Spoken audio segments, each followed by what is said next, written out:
सत श्रीकाल गाइस, क्या हाल चाल है। मेरा नाम है एल सिंह और आप देख रहे हैं अपना यूट्यूब चैनल नेशन फर्स्ट। तो भाई लोगों, जो मैं आज आपके लिए वीडियो लेके आया हूँ वो डिमांड में थी कि भाई इस पे वीडियो बना दो लेकिन मैं जो खालिस्तान का थोड़ा सा अब पीछे हटने लग गया था, क्योंकि जब तक कोई चीज़ और ना कोई नई ना आए तो नहीं बतानी चाहिए। फिर मैंने इस वीडियो को थोड़ा सा नोटिस किया।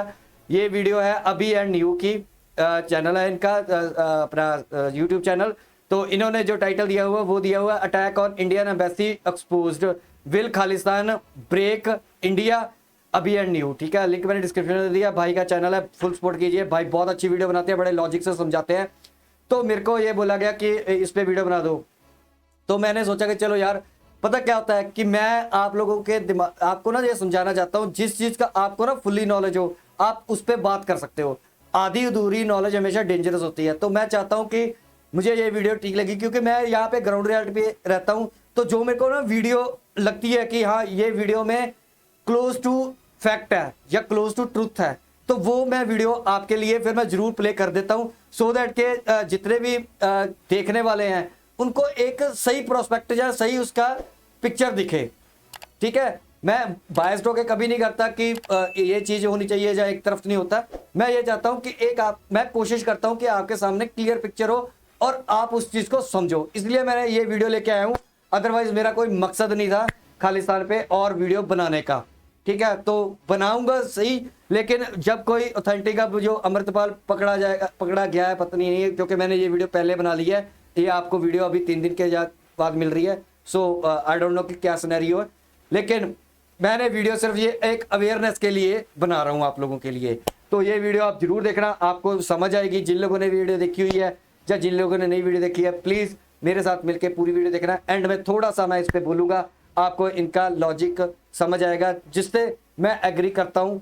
ठीक है, वो चीज़ें मैं दिखाता हूँ आपको जिससे मैं एग्री करने की कोशिश करता हूँ, जब मैं समझता हूँ कि हाँ यार ये क्लोज टू फैक्ट है, तो वही चीज़ आपको दिखा रहा हूँ। चलिए वीडियो मिलके देखते हैं। वीडियो के एंड में फिर मैं बात करूंगा। So let's start the video.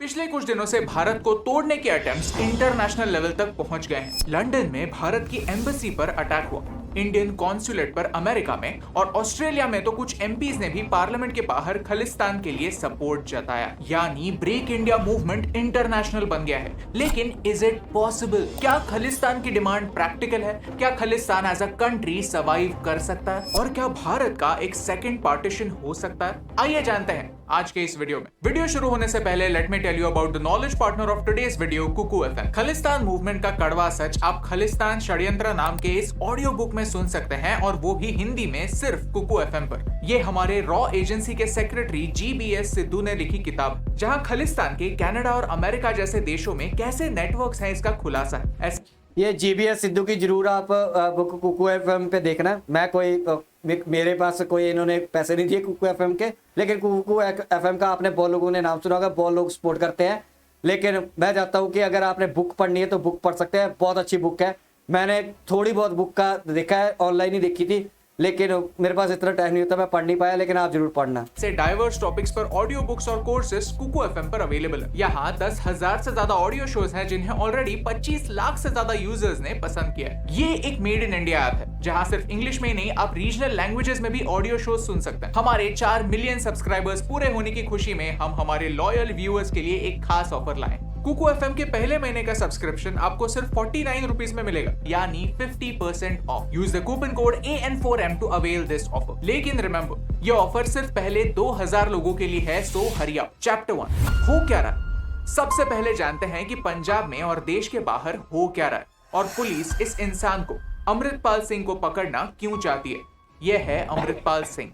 Short में समझा जाए तो 6 महीने पहले ये दुबई में रहते थे और अक्टूबर 2022 में भारत में आए, और अचानक से उनके हजारों की तादाद में फॉलोअर्स बढ़ गए। इंस्टाग्राम के फॉलोअर्स नहीं, ऐसे फॉलोअर्स जो उनके साथ रैलीज निकालने लगे, पंजाब पुलिस को डोमिनेट करने लगे, और यहाँ तक उनके साथियों को जेल से छुड़वाने में भी कामयाब हो गए। अमृतपाल सिंह ने यह भी कहा कि वो खुद एज एन इंडियन आइडेंटिफाई नहीं करते, और वो एक फ्री खालिस्तान की डिमांड करने लगे। यहाँ तक ये भी कहने लगे कि जैसे इंदिरा गांधी जी खालिस्तान मूवमेंट को रोक नहीं पाई, वैसे ही मोदी जी भी रोक नहीं पाएंगे। वो हमारे होम मिनिस्टर अमित शाह को भी खुलेआम चैलेंज कर रहे थे, धमकी दे रहे थे। खालिस्तान का इतिहास और सिखों के लिए एक सेपरेट राष्ट्र की मांग क्यों हो रही है, ये हमने इस वीडियो में एक्सप्लेन किया। आई वुड हाईली रिकमेंड कि अगर आपने ये वीडियो मिस कर दिया है तो एक बार उसे जरूर देखिए। पॉइंट पर आता है, अमृतपाल सिंह ने ये सोचा कि पंजाब पुलिस उनका बाल भी बाका नहीं कर पाएगी, लेकिन हुआ उल्टा। कुछ ही दिनों बाद अमृतपाल सिंह की ही अरेस्ट का वारंट निकला। 18 मार्च को उन पर अटेम्प्टेड मर्डर और ऑब्स्ट्रक्शन ऑफ लॉ एनफोर्समेंट का आरोप लगा और पुलिस ने उनके 100 साथियों को हिरासत में ले लिया। पंजाब में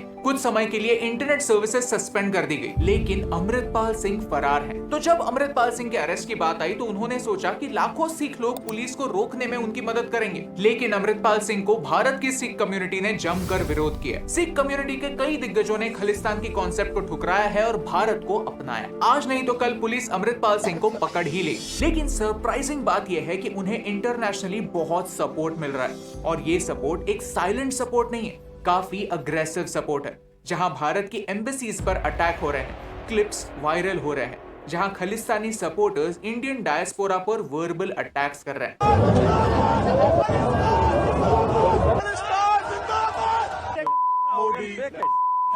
अच्छा, तो समझते हैं कि खालिस्तान को इंटरनेशनली इतना सपोर्ट क्यों मिल रहा है। चैप्टर 2, खालिस्तान के प्रेसिडेंट। ये है जगजीत सिंह चौहान, जो खुद को खालिस्तान के प्रेसिडेंट कहते हैं। खालिस्तान को इंटरनेशनली इतना सपोर्ट क्यों मिलता है, ये समझने के लिए आपको इनके काम को समझने की जरूरत है। जैसे 70s और 80s में भारत के अंदर पंजाब में मिलिटेंसी बढ़ी और खालिस्तान की डिमांड स्ट्रॉन्ग हुई, वैसे ही इन्होंने लंदन में खालिस्तान के वॉइस को स्ट्रॉन्ग बनाया। 1971 में वो लंदन मूव हो गए। उन्हें पाकिस्तानी आर्मी डिक्टेटर याया खान ने इनवाइट भी किया। उन्होंने पाकिस्तान में यहाँ पर अपनी खालिस्तान गवर्नमेंट एस्टैब्लिश करने की कोशिश भी की। उन्होंने न्यूयॉर्क टाइम्स में एक एड देकर पूरे सिख डायस्पोरा से पैसे भी कलेक्ट किए ताकि वो खालिस्तानी सरकार बना सके, और उन्होंने खालिस्तानी नेशनल काउंसिल एस्टैब्लिश भी किया। यहाँ तक उन्होंने खालिस्तानी पासपोर्ट, स्टैम्प्स और डॉलर्स भी प्रिंट किए। ऑपरेशन ब्लू स्टार के बाद उन्होंने बीबीसी पर एक इंटरव्यू दिया। यहाँ उन्हें पूछा गया कि क्या आपको लगता है कि ऑपरेशन ब्लू स्टार के बाद इंदिरा गांधी जी की सरकार गिर जाएगी, तो उन्होंने कहा, and I quote, "Within a few days you will have the news that Mrs. Gandhi and her family have been beheaded. That is what Sikhs will do." और कुछ ही दिनों बाद हमारे प्राइम मिनिस्टर का असैसिनेशन हो गया। 2001 तक ये इंसान इन एग्जाइल रहे, देश के बाहर रहे, लेकिन फिर सरकार ने उन्हें पार्डन कर दिया और वो वापस चले आए। तब तक 1990s में पंजाब पुलिस ने खालिस्तानी मूवमेंट को और एक्सट्रीमिज्म को बहुत हद तक कंट्रोल कर दिया। लेकिन जो लोग देश छोड़कर कनाडा, लंदन, अमेरिका, ऑस्ट्रेलिया जैसे देशों में सेटल हो गए थे, उन्हें कंट्रोल करने के लिए किसी ने एक्शन नहीं ली। यानी जिन लोगों को इंटरनेशनली रेडिकलाइज किया गया था, वो लोग अभी तक वैसे ही है और वो अगली पीढ़ी तक खालिस्तानी एजेंडा पहुंचाते हैं। और सबसे इंटरेस्टिंग बात तो ये है कि जो लोग देश के बाहर है, उन्हें इन्फ्लुएंस करना पाकिस्तानी एजेंसीज के लिए आसान हो जाता है। और आज हमें कुछ ऐसा ही देखने मिल रहा है। ब्रेक इंडिया मूवमेंट को बाहर से सपोर्ट मिल रहा है। Chapter 3, international support for Khalistan. चलिए क्विकली देखते हैं कि इंटरनेशनली खालिस्तान के सपोर्ट में क्या क्या हो रहा है। न्यूयॉर्क के टाइम्स स्क्वायर में खालिस्तानी सपोर्टर्स ने एंटी इंडिया स्लोगन्स डिस्प्ले किए, जोरों से म्यूजिक बजाना स्टार्ट किया, खालिस्तानी झंडे फहराए और फ्री अमृतपाल सिंह के नारे लगाए। वॉशिंगटन में एक इंडियन जर्नलिस्ट को वर्बली अब्यूज किया गया। कुछ दिनों पहले 2000 खालिस्तानी सपोर्टर्स लंदन में भारत के हाई कमीशन के सामने असेंबल हुए। इन हुलिगन्स ने भारत के झंडे का अपमान किया। ऑस्ट्रेलिया में भी खालिस्तानी ग्रुप्स ने इंडियंस पर अटैक जारी रखा, और कई बार हम देखते हैं कि कनेडियन पॉलिटिशियंस भी इन खालिस्तानी एक्टिविस्ट को सपोर्ट और एनकरेज करते हैं। वर्स्ट पार्ट ये है कि ये incidences once in a life time वाले इंसिडेंसेस नहीं है। एक ऑर्गेनाइज तरीके से खालिस्तानी मटेरियल प्रिंट होकर इन लोगों तक पहुंचाया जाता है, उन्हें रेडिकलाइज किया जाता है और फिर इंडियंस पर अटैक होता है। सबसे बुरी बात यह है कि इन पर एक्शन नहीं ली जाती। अक्सर अमेरिका, यूके, कनाडा, ऑस्ट्रेलिया, यहाँ की सरकार कोई भी एक्शन लेने से कतराती है, क्योंकि वहां भी वोट बैंक पॉलिटिक्स चलता है। इन लोगों के अगेंस्ट एक्शन लेकर वो उनका वोट गंवाना नहीं चाहते। Chapter 4, is Khalistan possible? In the end चलिए देखते हैं कि क्या Khalistan as a country survive भी कर सकता है। क्या उनके पास सफिशिएंट नेचुरल रिसोर्सेज और इंडस्ट्रीज हैं उनकी इकोनॉमी को रिवाइव करने के लिए? The short answer is absolutely not. क्यों? क्योंकि पंजाब एक मेजरली एग्रीकल्चरल स्टेट है। यहाँ इंडस रिवर और उनकी ट्रिब्यूटरीज की वजह से काफी फर्टाइल लैंड्स है। भारत का 15% व्हीट पंजाब से आता है। तो शायद कुछ खालिस्तानी सपोर्टर्स सोचते होंगे कि वो भारत और पाकिस्तान को वीट एक्सपोर्ट करके सर्वाइव कर सकते हैं क्योंकि क्लाइमेट चेंज ने उनके प्लान पर पानी फेर दिया है। एक्चुअली दैट्स रॉन्ग, क्योंकि क्लाइमेट चेंज तो उनका पानी छीन रहा है। भारत के नॉर्दर्न बेल्ट को भारत का ब्रेड बास्केट माना जाता है, लेकिन सच तो यह है कि 1990 से ही पंजाब का ग्राउंड वाटर खत्म हो रहा है। सब्सिडाइज इलेक्ट्रिसिटी की वजह से वाटर पंप्स लगाकर जमीन का पानी खींचा जा रहा है और अब 200 मीटर तक खोदने पर भी पानी नहीं मिल रहा। मीनवाइल मध्य प्रदेश भारत का 31% वीट सप्लाई करता है, यानी पंजाब के डबल। तो अगर पंजाब खालिस्तान का हिस्सा बन गया तो एटलीस्ट वो भारत को वीट सप्लाई नहीं कर पाएगा। सेकेंडली, ये मैप देखिए, ये मैप दिखाता है कि किस स्टेट से कितने स्टूडेंट्स देश छोड़कर दूसरे देश पढ़ाई करने के लिए जा रहे हैं। यहाँ पंजाब का नंबर सबसे हाई है। हर 1 लाख लोगों में 859 स्टूडेंट्स पंजाब छोड़कर दूसरे देश जाते हैं। यूथ को इंजन ऑफ ग्रोथ कहते हैं क्योंकि यूथ एस्पिरेशनल होती है। यूथ हाई पेइंग सेक्टर में काम कर सकते हैं, पैसे कमा सकते हैं और वो पैसे खर्च करके इकोनॉमी को आगे ड्राइव कर सकते हैं। पंजाब के यूथ में ये जो फॉरेन जाने का ट्रेंड है वो खालिस्तान बनने के बाद फटाक से खत्म नहीं होगा। अगर स्पेंड करने वाली यूथ कम है तो इंडस्ट्रीज भी काफी स्लोली नए खालिस्तान में आएंगी। कई सिख लोग और वो सारे लोग जो भारत को सपोर्ट करते हैं वो पड़ोसी स्टेट्स में माइग्रेट हो जाएंगे। प्लस एक सॉवरन देश के लिए कई अलग अलग चैलेंजेस होते हैं, जैसे कि इकोनॉमिक पॉलिसीज बनाना, सिक्योरिटी बरकरार रखना और अपने पॉपुलेशन को जॉब्स देना। अगर Khalistan as a separate nation बन जाता है तो कई इंडियन कंपनीज, बैंक्स यहां से निकल जाएंगी। पंजाब की जीडीपी का 50% सर्विस सेक्टर से आता है। सर्विस सेक्टर ट्रस्ट और स्टेबिलिटी के बेसिस पर काम करता है और एक नए देश में इन दोनों चीजों की सबसे ज्यादा कमी होती है। नेचुरली उनके इंडियन गवर्नमेंट के साथ अच्छे संबंध नहीं होंगे तो उनके लिए सबसे इंपॉर्टेंट चीजें इंपोर्ट करना इम्पॉसिबल हो जाएगा। प्लस पंजाब की जियोग्राफी देखिए, पंजाब लैंडलॉक्ड है। उनके लिए सबसे क्लोजेस्ट पोर्ट गुजरात में होगा। अगर पंजाब भारत के साथ ट्रेड नहीं कर सकता तो उसे दूसरे देशों के साथ ट्रेड तो करना ही पड़ेगा। हाँ, एक और रास्ता है कि भारत से नहीं पाकिस्तान की कराची से इंपोर्ट करो और शायद पूरी खालिस्तान मूवमेंट इसी आशा पर टिकी है कि पाकिस्तान उनका ट्रेडिंग पार्टनर बनेगा। पाकिस्तान उन्हें इकोनॉमिक सपोर्ट और इंफ्रास्ट्रक्चर देगा, इलेक्ट्रिक ग्रिड देगा और चाय भी देगा। Let that sink in for a moment. Khalistan एक पूरे देश की मूवमेंट की डिमांड सिर्फ इसी बेसिस पर टिकी है कि एक ऐसा देश उन्हें सपोर्ट करेगा जो खुद एक इकोनॉमिक क्राइसिस से गुजर रहा है। खालिस्तानी सपोर्टर्स मांगते तो है कि एक नया देश बने ताकि सिखों को ज्यादा प्रोटेक्शन मिले, लेकिन वो पार्टीशन का वायलेंस भूल जाता है। वो कभी भी सिखों के second most holiest site Kartarpur Sahib को खालिस्तान के मैप में इंक्लूड नहीं करते क्योंकि वो पाकिस्तान को नहीं दुखाना चाहते। ये एक बहुत बड़ा प्रूफ है कि खालिस्तान की डिमांड एक प्रैक्टिकल डिमांड नहीं, सिर्फ इंस्टेबिलिटी बढ़ाने के लिए होने वाला एक नाटक है और देश की सिख कम्युनिटी को ये पता है। इसीलिए वो भारत को सपोर्ट करते हैं और इसीलिए अगर इस वीडियो के थ्रू कोई मैसेज लोगों तक पहुंचता है तो वो यही होना चाहिए कि भारत एक राष्ट्र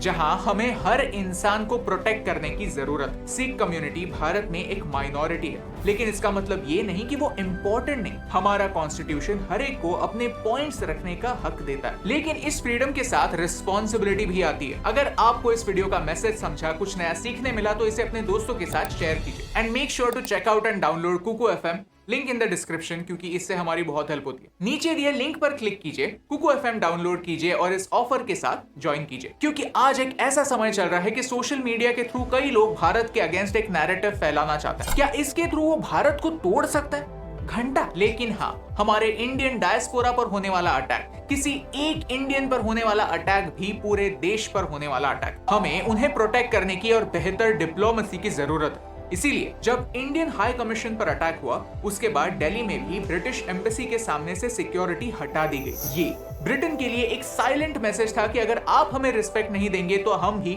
आपको रिस्पेक्ट नहीं देंगे। And that's what we need to do. हमें अपने आवाज को बुलंद करना होगा और उसी बुलंदी से ये दुनिया तक पहुंचाना भी होगा। और यही इंपॉर्टेंट बात, आप तक पहुंचाने से मुझे फर्क पड़ता है।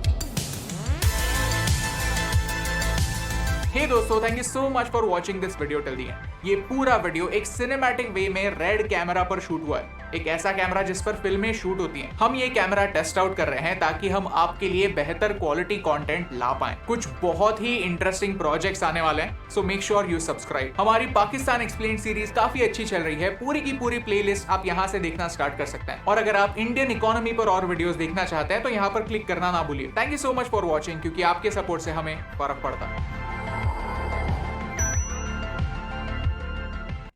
चलिए, यहाँ पे होगी वीडियो खत्म। तो जो बेसिकली बात है ना, मैंने आपको दिखाने का ये मेरा मकसद है बेसिकली, कि आपको कॉन्सेप्ट समझना चाहिए ये, क्योंकि हमारा देश है, हमारा भारत है, यहाँ पे कोई भी कुछ होता है तो हमें उसका कॉन्सेप्ट या उसका थॉट प्रोसेस, उसकी चीजें समझने की जरूरत है। बेसिकली मैं एंड वाले पार्ट पे ही ज़्यादा फोकस करूंगा, बाकी तो आपको पार्ट पता ही है। करेंसी वाला तो मेरे को पता था कि इन्होंने करेंसी 90s में बना ली थी, छपवा ली थी, पाकिस्तान में छपी थी ये करेंसी, ठीक है, तो सारा कुछ हो गया था।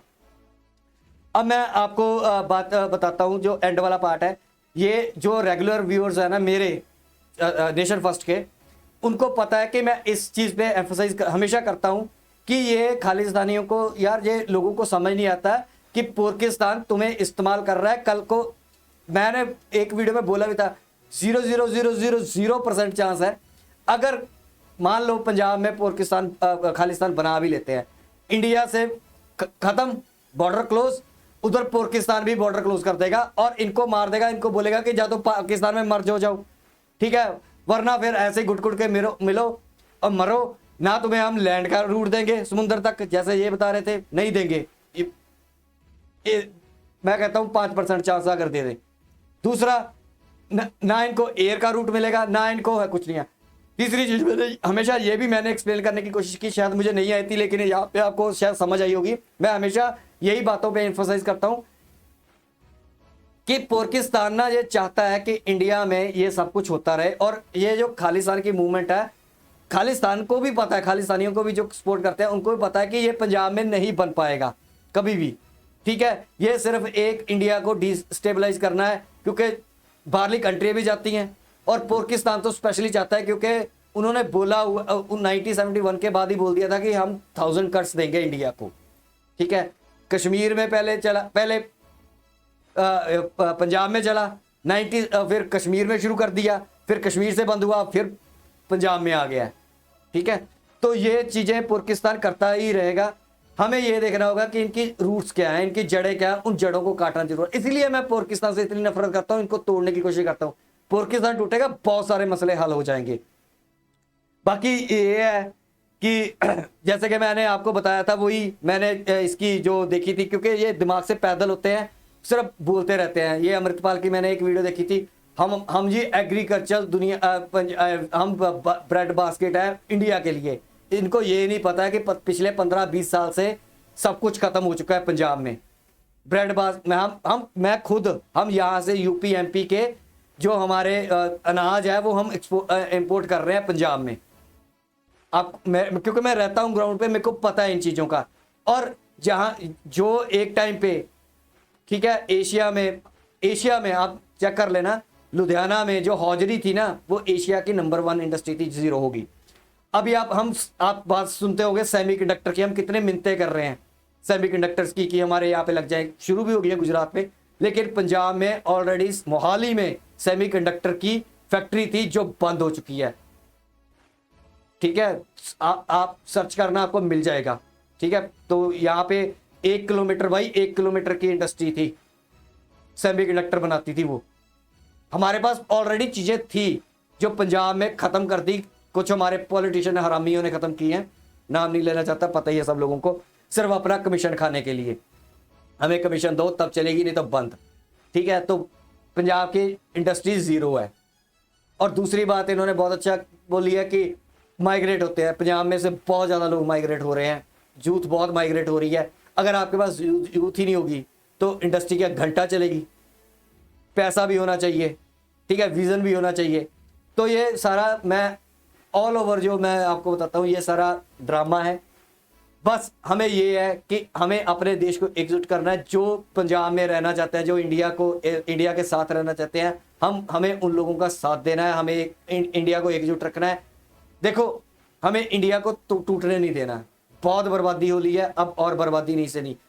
ये भी बात मैंने मेंशन की हुई है अपनी वीडियोस में लास्ट में कि खालिस्तानियों से मैंने कई बार बोला है कि यार आप उनका क्यों नहीं नक्शा अंदर लेते, क्योंकि बाप है मेजर गौरवारी साहब ने। मैं उससे पहले बोलता आ रहा हूँ, मेरी पुरानी वीडियो देख लेना खालिस्तान पे जो मैंने बनाई हुई है, उसमें भी मैंने ये बोला हुआ है, ये कभी भी नक्शा पूरा नहीं दिखाते, ये कभी भी क्लेम नहीं करते। ये इंडिया में आके क्लेम करते हैं कि इंडिया का पंजाब, का खालिस्तान बनेगा, इंडिया का पंजाब खालिस्तान बनेगा। तो ये सारा कॉन्सेप्ट ही मैं तो मानता हूँ फ्रॉड है, ठीक है, बेकार कॉन्सेप्ट है। इसमें हाँ अगर कुछ हो सकता था, मैं आपको सच्ची बात दिल की बताऊँ, कड़वी लगेगी लेकिन आप सच्चाई मैं बोलना चाहता हूँ। सॉरी, ये बात हो सकती थी जब तुर्किस्तान हमसे टूटा था, तब खालिस्तान बनता, तब भी खालिस्तान ऐसा बनता कि जो महाराजा रणजीत सिंह का था, तब एक्सेप्टेबल हो सकता था। लेकिन अब ये एक्सेप्टेबल नहीं है, जीरो एक्सेप्टेबल। और मैं आपको सच्ची बात बताऊं, यहाँ पे पंजाब में मैंने टिकटॉक वो देखा, रील्स भी देखी हैं, बहुत सारे पंजाबी जो बुजुर्ग हैं, जब बड़े हैं, जब दूसरे भी बंदे हैं, वो बहुत बोल रहे हैं कि ये हमें आप तो खुद जीत, आप तो ऐश की जिंदगी जीते हैं बाहर रह के, फंड खाते हैं यहाँ पे आके, ठीक है, तो आपने तो ये जिंदगी मजे से गुजारते हैं और आप भगौड़े हो जाते हैं। और जो आम इंसान है, जो आम बंदा है, वो इनके चक्करों में आके आप जुतियां खाता है और अपनी मार। मैं हमेशा यही कहता हूँ मैं सिख भाइयों से भी हमेशा कहता हूँ, पंजाबियों से भी कहता हूँ, पंजाब के लोगों से भी कहता हूँ, अपने लोगों को प्रोस्पेक्ट करो, अपने लोगों को आगे बढ़ाओ, देश के लिए काम करो। देश के लिए नहीं करना यार, खुद के लिए करोगे ना, देश के लिए ऑटोमेटिकली हो जाएगा। पढ़ोगे लिखोगे, किसी कंपनी में सीईओ लगोगे, इंडस्ट्री लगाओगे पंजाब में, तुम्हारा तो भला ही होगा, इनडायरेक्टली देश का भी भला होगा। यही सोच के कर लो तो देश को जिस देश में रहते हो, जब मैं इस बात पे मानता हूँ, जब हमारे गुरु पीरों ने, जो गुरु थे, पीर थे हमारे, जो सिखों के मैं बोल रहा हूँ, सबके ही हैं वैसे तो, लेकिन मैं कॉन्सेप्ट लेके चल रहा हूँ कि चलो सिखों के कहते हैं, तो उन्होंने कभी, हमारे गुरुओं ने ऐसा कॉन्सेप्ट नहीं किया कि हमें एक खालिस्तान लग धरती बनानी है। गुरु गोविंद सिंह जी का जन्म यूपी में हुआ था, ठीक है, तो अब वो कॉन्सेप्ट चला लेते कि यूपी से लेके, पंजाब से लेके जहां तक वो गए हैं, वो सारा उन्होंने खालिस्तान बनाना है, अलग मुल्क बनाना है। तो ऐसा कॉन्सेप्ट उनका नहीं था। ये कॉन्सेप्ट बेवकूफाना है, बेवकूफ़ी की तरह बनाया जा रहा है, और ये सब पैसों की खातर। मैंने एक बार बात बोली थी कि ये खालिस्तानियों को ज़्यादा जोश है ना, तो खालिस्तान कनाडा में बोलते हैं, यहाँ पे जहाँ पे बनाना होता है वहाँ पे आना पड़ता है। अब इन्होंने ISI ने एक इम्प्लांट किया भी है बंदा, अब उसकी हालत देख ली। अब उन खालिस्तानियों को भी अकल आ गई होगी कि अब वहाँ जाके नहीं करना। अब ये इंडियन पंजाब में आके उनको पता है कि जुत्तियाँ बड़ी पड़ेगी। खालिस्तान बनाना कनेडा में बना लो, खालिस्तान बनाना है वहाँ पे बना लो। अरे खालिस्तान बनाना इंडिया में, बोलते हो वहाँ पे हो।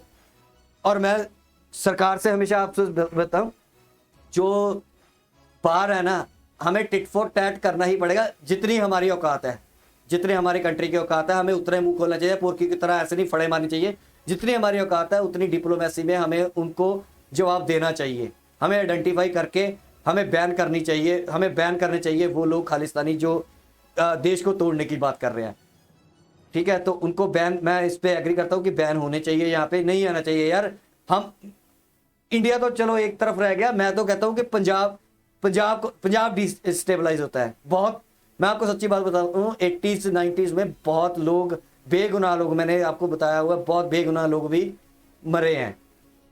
मैं आपको हमेशा एग्जांपल बताता हूँ, 1984 की जो फिल्म है ना, वो आपको जरूर देखनी चाहिए। 1984 पंजाबी फिल्म है, आपको मिल जाएगी, आपको देखो यार। वो किसी ना किसी सच्चाई पे बेस्ड होती है। वो मुझे लगता है कि उसमें बताया गया है कि कैसे एक बंदा माथा टेकने गुरुद्वारे गया हुआ था, वो भी बीच में फंस गया। अब देखो आटे के साथ गुण भी पिसता है, ये कहावतें ऐसी नहीं बनी होती। तो वो जो गुण बेचारे, मैं गुण नहीं, उनको बैडली नहीं कर रहा हूँ, लेकिन वो जो लोग पिसे थे, फिर उनके अंदर एक आया कि यार मेरा बाप माथा टेकने गया, या मेरी माँ माथा टेकने गई है, उसको भी बीच में रगड़ दिया गया, ठीक है। तो जो वो जो हम कहते हैं ना कि एक चीज दर्द होता है यार, अपने माँ बाप के लिए, अपने बच्चों के लिए। किसी का बच्चा गया हुआ था, तो वो मैं बात को एग्री करता हूँ, लेकिन बस ये है। तो उसमें ये भी दिखाया गया है कि यहाँ से जो लोग रेडिकलाइज होते थे या जो करते थे, वो पोर्किस्तान में जाके ट्रेनिंग लेते थे, वहां से फंडिंग लेते थे। मैं आपको बताता हूँ, मेन जड़ पोर्किस्तान है, बस। अब ये समझ लो, मेन जड़। आप ये मत सोचो कि जो खालिस्तान के सपोर्टर हैं, जो सपोर्ट करते हैं, वो नहीं है। उनके पीछे जो है असली, जैसे मैं हमेशा बोलता हूँ ना, जड़ होती है, ये जड़ पोर्किस्तान है। पोर्किस्तान जड़ है, इस जड़ को काटना जरूरी है। आप देखोगे सब कुछ ठीक हो जाएगा। मैं आपको बताता हूँ, 80-90% इंडिया की प्रॉब्लम सॉल्व हो जाएगी अगर इंडियन गवर्नमेंट सिर्फ पोर्किस्तान पे ही ध्यान दे ले। कि इसको कैसे डिसइंटीग्रेट करना है। और आप लोग भी इनसे दूरी अपना लो, इनको अपने ये अमन की आशा वाले इनके साथ पंछी उड़ाना बंद कर दो, इनको आइसोलेट कर दो, इनके हर एक गरीब भी ये भी सोचो, आम जनता को भी आइसोलेट करो। ये मैं इसीलिए इसको करता हूं, मुझे पता है, मैं समझता हूं इन चीजों को, ठीक है। जो भी आज तक होता है, जो कश्मीर में हुआ, जो अटैक हुए, सब पाकिस्तान करता है, ये बात समझने की है।